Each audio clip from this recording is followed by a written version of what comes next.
Hello, Jeff Cowan here from Jeff Cowan's Pro Talk, and I've got message number 9 this week. And message number 9 is always a very exciting point in every single workshop that I do. And if you want to experience this excitement yourself, simply sign up for one of my upcoming workshops I'm having later this fall or early next year. Now, to get signed up for one, you simply call 714-988-6885, ask for Brittany, and she'll get you taken care of. So with that, enjoy this message, and I've got one more for you next week. Have a great week. Myth, my customers don't have any money.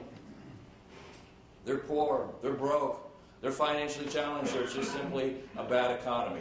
Now here's what's interesting about this one. This isn't new. My customers don't have money didn't start in 2008. I've heard this from the very first service drive I walked on 28 years ago as a consultant.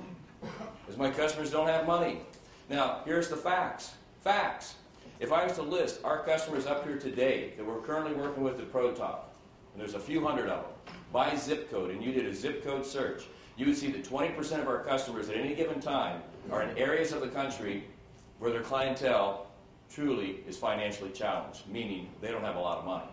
Yet when we go into those dealerships, instead of getting a 5/10 increase inside of 10 days, we get a 7/10 increase.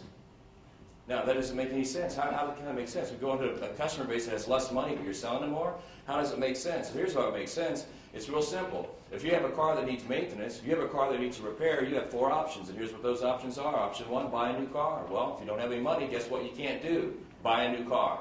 Number 2 option, walk. Well, since the average person lives 15 miles away from where they work, they spend more time walking to and from work than they would at work, so that's not good, so that option goes away. Option 3, public transportation. Well, that's not a good option because even if you have access to public transportation, it's expensive. And let me give you a big hint here about the United States.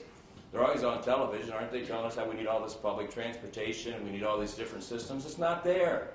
I mean, Boston's got a nice system, D.C.'s got a nice system, New York's got a nice system, L.A. says they have one. I haven't seen it yet, but they say they've got it.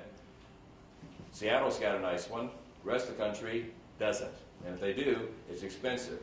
And then the final option is to fix it. And you know what? They will. You know why? For everything I said yesterday morning about that customer. They need their cars. They depend on their cars. They understand if that car doesn't work, their world stops. The more financially challenged a person is, the more important that car is, because the more important it becomes to get to work to turn their situation around. So that doesn't hold water.